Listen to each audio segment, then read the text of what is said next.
Margaret Watson mettait son réveil à 5 heures tous les matins. En tant qu'infirmière en chef d'un service pédiatrique de Chicago, sa journée commençait plus tôt que celle de la plupart des gens. Voir les sourires des enfants donne un sens à sa vie. Après avoir enfilé son uniforme blanc et bu une gorgée de café, Margaret contemple la vue sur la ville depuis sa fenêtre. Elle avait acheté cet appartement il y a 2 ans, à 15 minutes à pied de l'hôpital. Bien que peu spacieux, il lui suffisait. Les murs étaient décorés de tableaux faits à la main et de photographies que lui avaient données les enfants. Une photo en particulier ressortait, celle de Sarah, âgée de 12 ans. Sarah Jenkins a été amenée dans le service de Margaret lorsqu'on lui a diagnostiqué une leucémie il y a 2 ans. À l'âge de 10 ans, elle avait perdu ses parents dans un accident de voiture et se déplaçait entre les maisons de parents éloignés. Pendant son traitement, Margaret s'est occupée de Sarah avec une affection particulière. Lorsque les cheveux de Sarah sont tombés à cause de la chimiothérapie, Margaret s'est coupé les cheveux et lui a dit « Maintenant, nous sommes assortis. » Même après la rémission miraculeuse de la leucémie de Sarah, leur lien s'est maintenu lorsque Sarah a été accueillie par une famille d'accueil. Récemment, Margaret a commencé à envisager sérieusement d'adopter Sarah. Pour une femme célibataire sans enfant, il s'agissait d'une décision importante. Cependant, son sentiment de vouloir protéger cet enfant se renforçait de jour en jour. Le téléphone portable de Margaret a sonné et l'écran a affiché Mother. Après un moment d'hésitation, elle appuya sur la touche de réponse. « Maggie, comment vas-tu? Es-tu libre ce week-end » La voix de Frances Watson était plus excitée que d'habitude. « Eh bien, je n'ai rien de prévu. »« Pourquoi ?» Margaret répond. « Merveilleusement bien. Nous organisons un barbecue dans le jardin samedi. Toute la famille sera là. »« Peux-tu venir ?» demanda Frances. Margaret vérifia silencieusement son calendrier. Samedi, c'était son anniversaire. Il était inhabituel que sa famille se réunisse pour fêter son anniversaire. Normalement, son anniversaire était marqué par un simple coup de téléphone ou, tout au plus, par un simple dîner. En revanche, l'anniversaire de sa sœur Rebecca était célébré avec faste chaque année. Dois-je apporter quelque chose ? demande Margaret. Rien du tout. Juste toi-même, lui répond Frances. Après avoir mis fin à l'appel, Margaret se sentait en conflit. William et Frances Watson avaient toujours accordé un traitement spécial à sa sœur Rebecca. Meneuse de claques au lycée et coqueluche de la confrérie à l'université, Rebecca était la fille parfaite aux yeux de ses parents.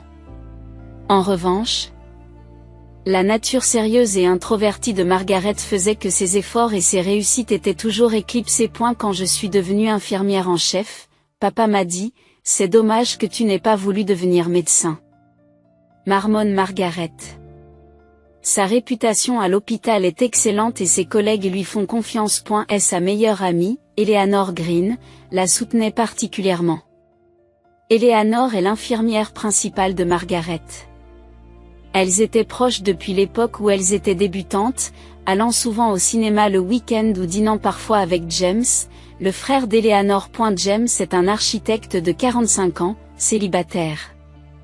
Margaret se sent quelque peu attirée par sa personnalité calme et chaleureuse. À côté de l'appartement de Margaret vit Edna Miller.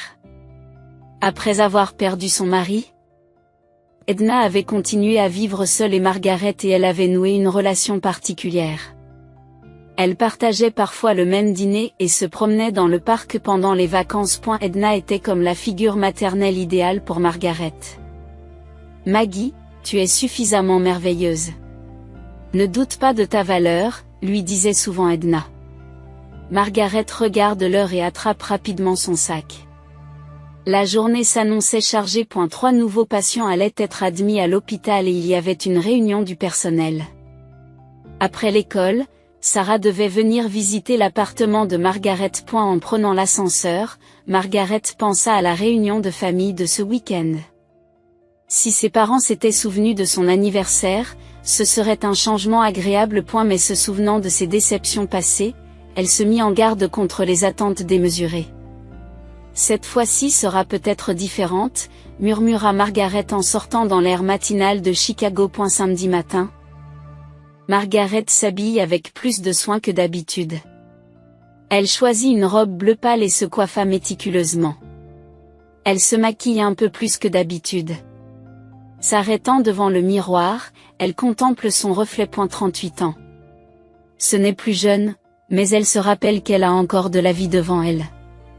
Aujourd'hui sera une bonne journée, murmura Margaret. Même si ce n'est pas le cas, j'ai ma propre vie. Sur la table se trouvaient des cadeaux pour ses parents. Pour son père William, un bon vin, et pour sa mère Frances, son parfum préféré. Le fait d'être invitée à une réunion de famille un jour spécial était inhabituel, et elle ne pouvait réprimer ses sentiments mêlés d'attente et d'anxiété. À 2 heures de l'après-midi, Margaret arrive chez ses parents. C'est dans cette maison de 2 étages, située dans une banlieue tranquille de Chicago, qu'elle a grandi. Des fleurs colorées s'épanouissaient dans la cour d'entrée et on entendait des rires dans l'arrière-cour. Alors qu'elle sortait de la voiture, une odeur familière lui chatouilla le nez, celle de la sauce barbecue si prisée de son père. Margaret respire profondément avant de sonner à la porte. La porte s'ouvrit et son père William apparut. « Bonjour, Maggie. Tu es venue. » Il sourit, l'air un peu gêné. « Bonjour, papa. » Margaret tendit un sac à cadeaux. « C'est pour toi, si tu veux. »« Je te remercie. » Tout le monde est dans le jardin. Allez-y. En entrant dans le jardin, Margaret est accueillie par une scène qui dépasse son imagination. Une grande table avait été dressée avec des décorations élaborées. Et la fumée s'élevait de la grille du barbecue, où George, le meilleur ami de William, s'occupait de la cuisine. La table était chargée de mets somptueux et des bouteilles de champagne étaient mises au frais. Margaret ne peut cacher sa surprise. Des mémoires. Une fête aussi grandiose n'avait pas été organisée depuis la remise des diplômes de sa sœur Rebecca. Une vingtaine de personnes s'étaient réunies, dont des parents et des amis de la famille. Et la sœur de sa mère, Beth, et son oncle Tom étaient présents, ainsi que des cousins du côté de son père. Lorsque Margaret est entrée dans le jardin, sa mère Frances s'est précipitée vers elle. « Maggie, je suis si heureuse que tu sois venue. Quelle belle robe !» Frances embrassa sa fille. « Merci, maman. C'est pour toi. » « Oh, tu n'étais pas obligée. » Frances accepta le cadeau et le mit de côté. « Maintenant, va dire bonjour à tout le monde. » Rebecca est à la table. Margaret regarda autour d'elle et vit Rebecca, assise en bout de table, qui parlait aux gens autour d'elle. Comme d'habitude, elle était au centre de l'attention. Margaret sourit et s'approcha de sa sœur. Rebecca se leva et donna une légère accolade à Margaret. « Que pensais-tu des décorations ? » ?»« J'ai tout choisi moi-même. »« C'est vraiment impressionnant, » répondit Margaret avec honnêteté. Michael, le mari de Rebecca, est également venu saluer Margaret. C'était un cadre d'entreprise, toujours vêtu de costumes coûteux. Margaret avait des sentiments mitigés à l'égard de Michael. Il était poli, mais il avait quelque chose de distant. Et la fête s'est déroulée agréablement et Margaret s'est peu à peu détendue. Ses proches lui posent des questions sur son travail et sont impressionnés par ses réalisations en tant qu'infirmière en chef. Pour Margaret, qui n'était pas souvent sous les feux de la rampe, c'était une expérience rafraîchissante. Maggie, ton travail est vraiment merveilleux, dit tante Beth. Ce doit être difficile, mais tu sauves la vie d'enfants, n'est-ce pas ? Merci, tante Beth, s'émeut Margaret. C'est difficile, mais c'est gratifiant. A eu fil du temps. Les attentes de Margaret se sont accrues. Elle commença à croire qu'une fête aussi grandiose pourrait bien être organisée pour célébrer son anniversaire. Prenant une coupe de champagne, elle s'est approchée de sa mère. Maman, c'est une belle fête. Oui, c'est un jour spécial, répondit Frances avec joie. En entendant ces mots, le cœur de Margaret bondit. Un jour spécial. Il s'était donc souvenu de son anniversaire après tout. Sous le coup de l'émotion, Les mots s'échappèrent de ses lèvres. Tu t'es souvenu de mon anniversaire? Margaret regarda sa mère avec une expression pleine d'espoir. L'expression de Frances changea instantanément. Son visage affichait un mélange de surprise et de confusion, ce qui provoqua une vague d'anxiété chez Margaret. Oh, c'est aujourd'hui? Les yeux de Frances s'écarquillèrent. C'est pour fêter la grossesse de Rebecca. Ces mots furent comme de l'eau froide jetée sur la poitrine de Margaret. Pendant un instant, tous les bruits environnants semblèrent s'évanouir. La célébration d'une grossesse, oui, Rebecca est enceinte de son premier enfant. Elle en est à 3 mois, alors nous l'annonçons à tout le monde aujourd'hui. Vous ne le saviez pas? Margaret n'a pas pu répondre. Son esprit est devenu vide et elle est restée figée. De loin, elle pouvait entendre les rires de Rebecca. En se retournant, elle vit sa sœur avec un sourire malicieux. Oh, ma sœur pense toujours à elle, dit Rebecca assez fort pour que tout le monde l'entende. Elle a cru que c'était son anniversaire. Une vague de rire se répandit parmi les membres de la famille. Margaret sentit son visage devenir brûlant d'embarras et de frustration. Son père William s'approcha et posa une main sur son épaule. Maggie, je me suis souvenu de ton anniversaire. C'est juste que... William s'interrompt, l'air mal à l'aise. C'est bon, papa, dit Margaret en forçant un sourire. Félicitations. Rebecca. C'est une merveilleuse nouvelle. Contrairement à ce qu'elle avait dit, les larmes montaient aux yeux de Margaret. Elle avait l'impression que des années de déception et de souffrance l'envahissaient d'un seul coup. Elle posa discrètement son verre et quitta le jardin sans que personne ne s'en aperçoive. Sur le chemin de la porte d'entrée, Margaret se faufila dans une petite salle de bain. En regardant son reflet dans le miroir, elle essaya de respirer profondément. Elle se dit, restez calme, restez calme. Mais ses émotions la submergent et les larmes commencent à couler sur ses joues. Personne ne remarquerait son absence. Tout le monde serait pris par l'excitation de la nouvelle de la grossesse de Rebecca. Margaret prend son sac à main et quitte la maison sans dire au revoir à personne. Une fois dans sa voiture, les larmes coulent à flots. Le front contre le volant, Margaret pleura longtemps. Pendant 38 ans, elle a toujours été au second plan. Toujours dans l'ombre. Quels que soient ses efforts et ses succès, elle restait invisible aux yeux de sa famille. Assez, c'est assez, murmura Margaret en essuyant ses larmes. C'est la dernière déception. Je n'attendrai plus rien. En démarrant la voiture, Margaret prend une résolution. Désormais, elle se concentrera sur sa propre vie. Elle allait sérieusement chercher à adopter Sarah et à fonder sa propre famille. Et elle doit y avoir quelque chose de plus précieux que les liens du sang. En roulant vers Chicago, en même temps que la tristesse et la colère, une nouvelle détermination commença à germer dans le cœur de Margaret.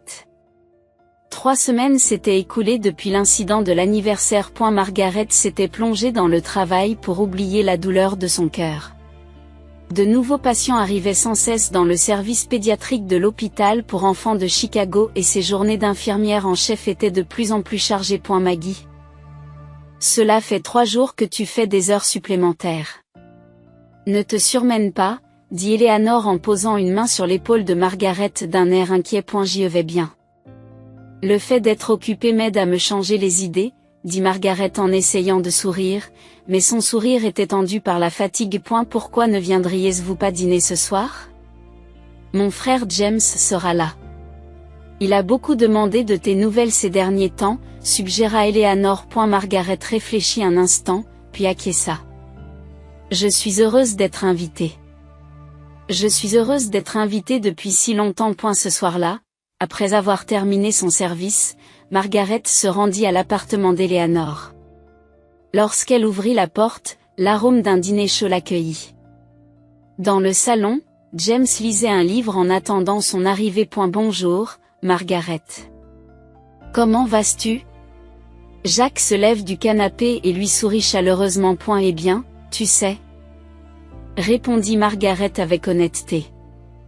Le travail a été très prenant. Jacques regarda Margaret d'un air sérieux. Eleanor m'a parlé de votre famille. C'est dur. Margaret détourna le regard. J'ai l'habitude. Mais cette fois, je crois que j'avais des attentes. Pendant le dîner, Margaret parle ouvertement de sa famille pour la première fois.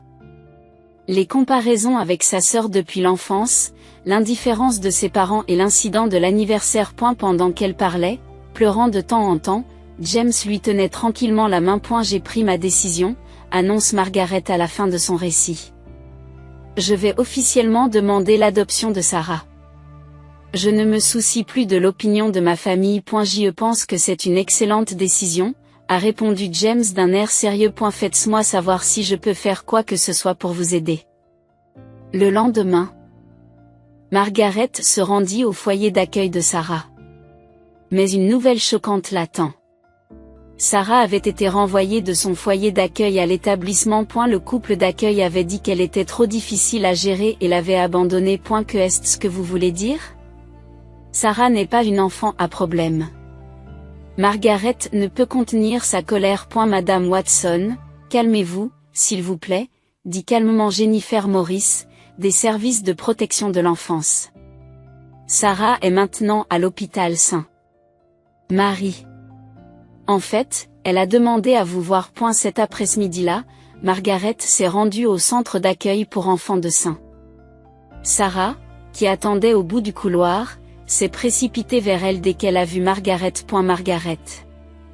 Tu es venue. La jeune fille s'accroche à elle, les larmes aux yeux. Bien sûr, Sarah. Je ne te laisserai pas seule, dit Margaret en embrassant Sarah, luttant contre ses propres larmes. Qu'est-ce qui s'est passé? Sarah baisse les yeux. J'ai été une mauvaise fille. Je me suis mise en colère quand David, le père d'accueil, a essayé de jeter mes dessins. C'était des dessins que j'avais faits avec le matériel que tu m'avais donné. Et la colère monte dans la poitrine de Margaret. Plus elle entendait l'histoire de Sarah, plus il devenait clair que le foyer d'accueil avait été inapproprié. En partant, Margaret s'est approchée de Jennifer. Je veux faire une demande d'adoption. Officiellement. Vous êtes sûre, demande Jennifer d'un air surpris. En tant que mère célibataire, avec votre travail très prenant, je suis sûre, a répondu Margaret avec une détermination inébranlable. J'ai besoin de Sarah et Sarah a besoin de moi. Jennifer réfléchit un instant, puis acquiesce. Jennifer réfléchit un instant, puis acquiesce. Commençons le processus de candidature. Mais la sélection sera stricte. A eu cours des semaines suivantes. Margaret est occupée par son travail et les préparatifs de l'adoption. Elle a préparé la chambre d'amis de son appartement pour Sarah et a demandé des ajustements d'horaire à l'hôpital. Eleanor, James et Edna, sa voisine, la soutiennent dans cette tâche. Maggie, vous êtes une femme forte, dit Edna un soir en prenant le thé dans l'appartement de Margaret. Il n'est jamais facile de choisir sa propre voie. Edna, je suis vraiment reconnaissante de vous avoir, a répondu Margaret avec des mots sincères. Vous êtes plus une mère pour moi que ma propre famille. Il y a des choses plus précieuses que les liens du sang. Sarah et toi êtes déjà liés dans vos cœurs. Fin juillet, Margaret visitait le musée d'art de Chicago à l'invitation de James. Leur relation s'était progressivement approfondie, devenant plus qu'une simple amitié. À propos de Sarah, dit James en contemplant un tableau. J'aimerais aussi la rencontrer. Vraiment? Margaret est surprise. Ce serait merveilleux. Sarah serait ravie. J'aime les enfants. Surtout ceux qui s'intéressent à l'art. James, en tant qu'architecte, était passionné par l'enseignement de l'art. Le week-end suivant, Margaret, James, Eleanor et Edna visitent ensemble St. Sarah s'est tout de suite sentie proche de James, ses yeux brillaient en écoutant ses histoires sur l'architecture. Margaret, c'est ton petit ami, demande Sarah d'un air curieux. Nous ne sommes pas encore dans ce genre de relation, dit Margaret en rougissant légèrement. Mais c'est possible, a répondu James d'un ton enjoué, ce qui a fait bondir le cœur de Margaret. À la miaou, le processus d'adoption en était à sa phase finale. La visite à domicile s'était déroulée sans problème, et la situation financière de Margaret ainsi que sa compatibilité avec Sarah avait été jugée satisfaisante. Et elle ne restait plus qu'à passer l'entretien final. Demain, c'est le dernier entretien, dit Margaret dans son lit, en regardant le plafond. Si tout se passe bien, Sarah deviendra officiellement ma fille. Elle fut surprise par ses propres mots. Fille. Pour la première fois, l'idée de devenir la mère d'une jeune fille prenait racine en elle. Avec des sentiments mêlés d'anxiété et d'anticipation, Margaret s'endormit. Le lendemain matin, elle est réveillée par un appel urgent de l'hôpital. Madame Watson, la voix du docteur David Clark, un pédiatre, se fait entendre au téléphone. J'appelle au sujet de Sarah. Sarah. Il s'est passé quelque chose ? Le cœur de Margaret s'est presque arrêté. Il est possible que sa leucémie ait rechuté. Elle a été amenée hier soir avec une forte fièvre et de la fatigue. Nous sommes en train de faire des tests. Dès qu'elle a raccroché le téléphone, les jambes de Margaret ont cédé. La lueur d'espoir qui était enfin apparue semblait à nouveau recouverte par les ténèbres. Mais elle se relève rapidement.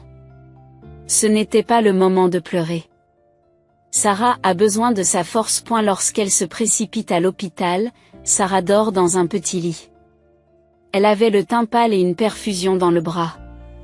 À l'extérieur de la chambre, Eleanor attendait déjà, l'air inquiet. Maggie, j'ai entendu. Tu vas bien ? Demande Eleanor. Je ne sais pas, répond Margaret avec honnêteté. Mais je dois être forte pour Sarah. En début d'après-midi, James et Edna sont également arrivés à l'hôpital. Tous les quatre ont attendu les résultats des tests à l'extérieur de la chambre de Sarah. Lorsque le docteur Clark est revenu, son expression était sombre. Je suis désolée, mais la rechute de la leucémie a été confirmée. Cependant, comme nous l'avons détecté plus tôt qu'auparavant, il y a de l'espoir pour le traitement. Leur dit le docteur Clark. Margaret respire profondément. Quel est le traitement nécessaire ? Nous allons reprendre la chimiothérapie. Selon la situation, nous pourrons envisager une greffe de moelle osseuse. S'il y a une compatibilité entre les membres de la famille, le taux de réussite augmente. En testant ma moelle osseuse, Margaret a réagi immédiatement. Même si nous ne sommes pas apparentés par le sang, y a-t-il une possibilité ? Oui, nous allons certainement vous tester. Cependant, le taux de compatibilité n'est pas aussi élevé qu'avec les parents de sang. James s'est avancé. Je me soumettrai moi aussi au test. Anne-Eleanor. Edna dit aussi d'une voix faible, je ferai tout ce que je peux. Le cœur de Margaret se gonfle de gratitude. Ces personnes, qui n'étaient pas liées par le sang, se préoccupaient tellement d'elle et de Sarah. Pendant ce temps, il n'y avait eu aucun contact avec sa famille réelle. Lorsque Sarah se réveilla, 4 personnes l'entourèrent. Vous êtes tous venus ? Sarah sourit faiblement. Bien sûr, Sarah, dit Margaret en saisissant la main de la jeune fille. Nous sommes ta famille. À ces mots, Eleanor, James et Edna acquiescèrent. Même s'il n'y avait pas de lien du sang, il y avait sans aucun doute une famille présente. Margaret renouvelle sa détermination. Sauver Sarah et lui apprendre la chaleur d'une vraie famille, telle était sa mission. 2 semaines se sont écoulées depuis la rechute de la leucémie de Sarah. Bien que le traitement progresse bien, le docteur Clark a évoqué à plusieurs reprises la possibilité d'une greffe de moelle osseuse. Margaret a fait tester sa moelle osseuse, mais malheureusement, le taux de compatibilité était faible. Les résultats ont été similaires pour James et Eleanor. Nous avons besoin de connaître les antécédents médicaux détaillés de la famille, a dit le docteur Clark à Margaret. Avez-vous des informations sur la famille biologique de Sarah ? Très peu, répondirent les épaules de Margaret. Ses parents sont morts dans un accident et les documents concernant les autres membres de la famille sont rares. Je vois. Le docteur Clark réfléchit. Eh bien, continuons le traitement actuel tout en cherchant d'autres candidats donneurs. Alors que Margaret quittait l'hôpital, son smartphone a sonné. En regardant l'écran, Elle vit Rebecca s'afficher après un moment d'hésitation, se rappelant qu'elle avait reçu plusieurs appels de ses parents au cours des dernières semaines, elle décida de répondre. Bonjour. Enfin, tu réponds au téléphone. La voix de Rebecca est un peu plus aiguë. Tout le monde est inquiet. C'est vrai? Margaret a répondu en réprimant ses émotions. Que est-ce que tu veux? Maman et papa veulent te voir. Comme tu as ignoré leurs appels? Ils m'ont demandé de te contacter. Margaret respire profondément. Je suis très occupée en ce moment. Je suis à l'hôpital avec un patient très important. Toujours à s'enfuir comme ça. La voix de Rebecca est devenue froide. Le travail avant la famille. J'ai décidé de prendre un congé pour mon bébé. Parce que je pense que la famille passe avant tout. Ces mots ont fait monter la colère en Margaret. Mais son esprit était rempli de pensées pour Sarah. Rebecca, je te rappellerai plus tard. Après avoir raccroché, Margaret se mit à penser aux informations médicales familiales nécessaires au traitement de Sarah. Ses parents pourraient savoir quelque chose. Mettant de côté ses propres sentiments, elle décida de se rendre chez ses parents pour le bien de Sarah. Le lendemain après-midi, Margaret a garé sa voiture devant la maison de ses parents. Lorsqu'elle sonne à la porte, sa mère Frances s'ouvre immédiatement. Maggie. La surprise et la joie se lisaient sur le visage de Frances. Tu es enfin venue. Nous étions inquiets. Dans le salon, son père William et Rebecca sont assis. Margaret échange de brèves salutations et va droit au but. Je voudrais vous interroger sur les antécédents médicaux de notre famille. Les antécédents médicaux? William fronce les sourcils. Est-ce qu'il s'est passé quelque chose? Margaret expliqua brièvement ce qui s'était passé avec Sarah. La rechute de la leucémie, le traitement et la possibilité d'une greffe de moelle osseuse. Je voudrais donc savoir s'il y a des antécédents familiaux de maladies génétiques. Vous avez une idée? Frances et William échangent un regard. C'est pour l'enfant que vous essayez d'adopter? Intervient Rebecca. Oui, c'est pour lui. Margaret répondit fermement. Vous envisagez d'adopter un enfant sans nous consulter, nous, votre famille? La voix de Frances portait un ton d'accusation. Margaret essaya de garder son calme. Sarah est une enfant précieuse. Comme une famille pour moi. Je veux l'aider. Mais il n'y a pas de lien de parenté, dit Rebecca. La vraie famille est liée par le sang. Ces mots ont poussé la colère de Margaret à son paroxysme. Une vraie famille? Ce que tu m'as fait, c'est de la famille. Pour avoir raté mon anniversaire et fêté la grossesse de Rebecca à la place? Nous nous sommes déjà excusés pour cela, dit Frances sur la défensive. Vous avez ignoré nos appels. Des excuses? Quand? Margaret était surprise. J'ai laissé un message vocal. Puisque vous ne répondiez pas. Margaret a secoué la tête. Cela n'a plus d'importance. Ce qui compte, c'est Sarah. Vas-tu me parler des antécédents médicaux de notre famille, oui ou non? William soupira. D'accord. Mon père a eu une maladie cardiaque et ma mère un cancer du sein. Je ne pense pas qu'il y ait eu de maladie génétique particulière.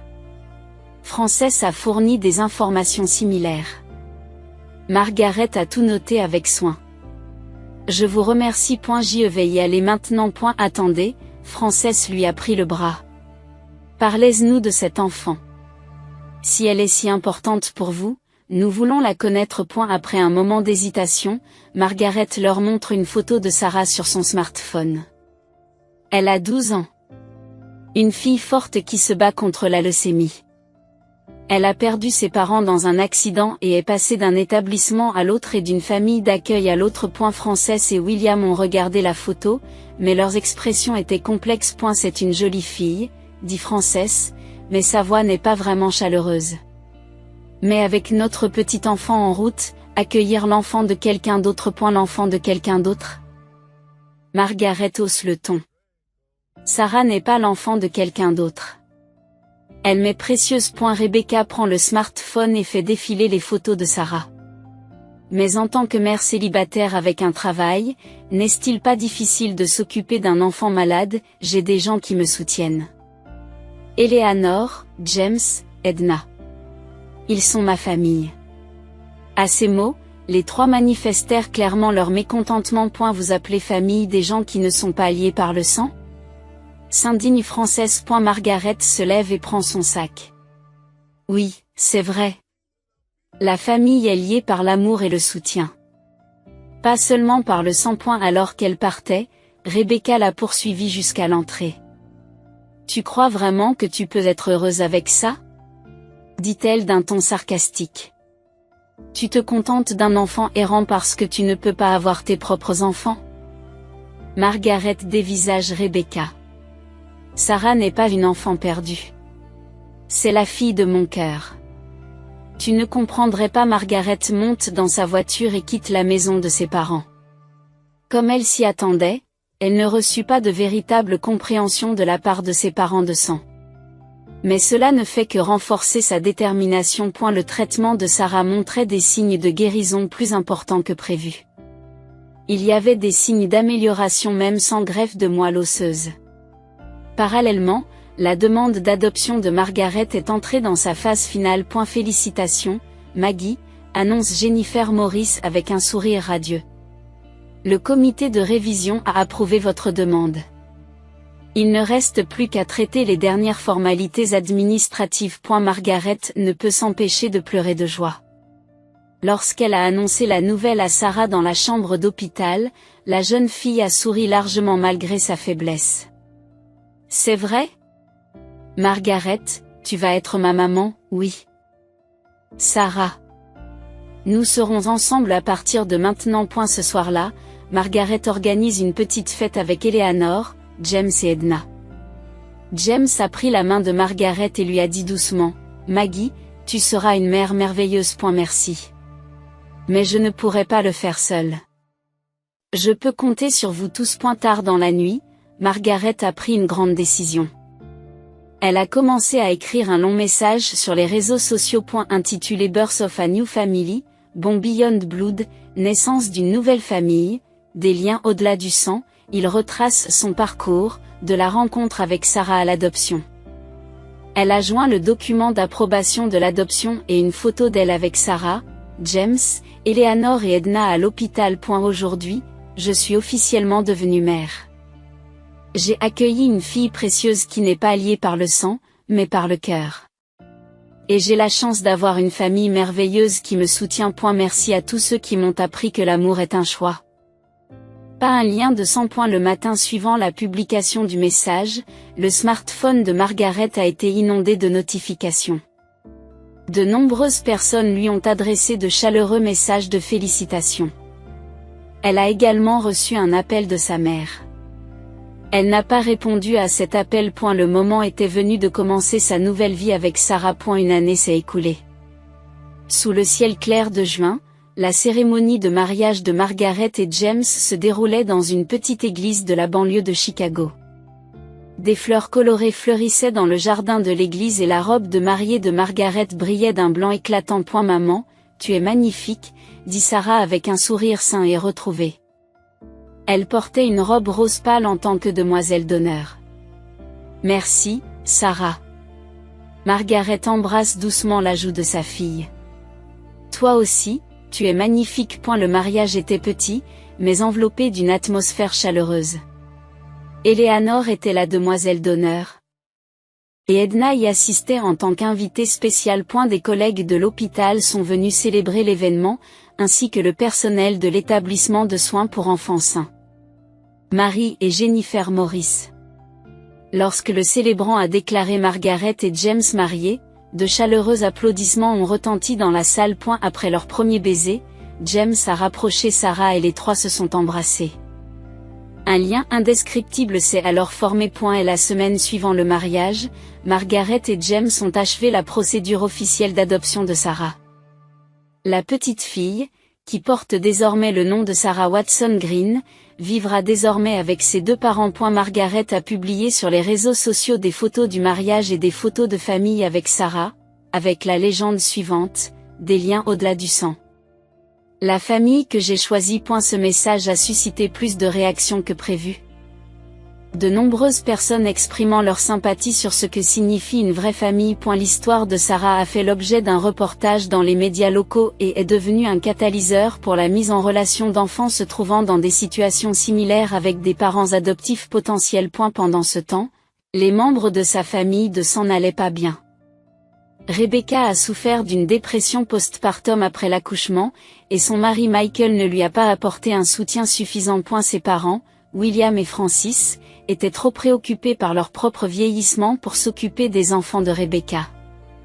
Lorsqu'ils ont appris le mariage et l'adoption de Margaret, ils ont d'abord réagi avec colère et jalousie. Rebecca a répandu des rumeurs disant que ma sœur avait amené un enfant errant dans sa maison, et ses parents ont condamné le choix de Margaret comme une trahison de la famille. Cependant, au fur et à mesure que le soutien à Margaret grandissait au sein de la communauté, les parents de sang se sont peu à peu isolés socialement. 6 mois plus tard, Margaret reçoit une lettre de Francis.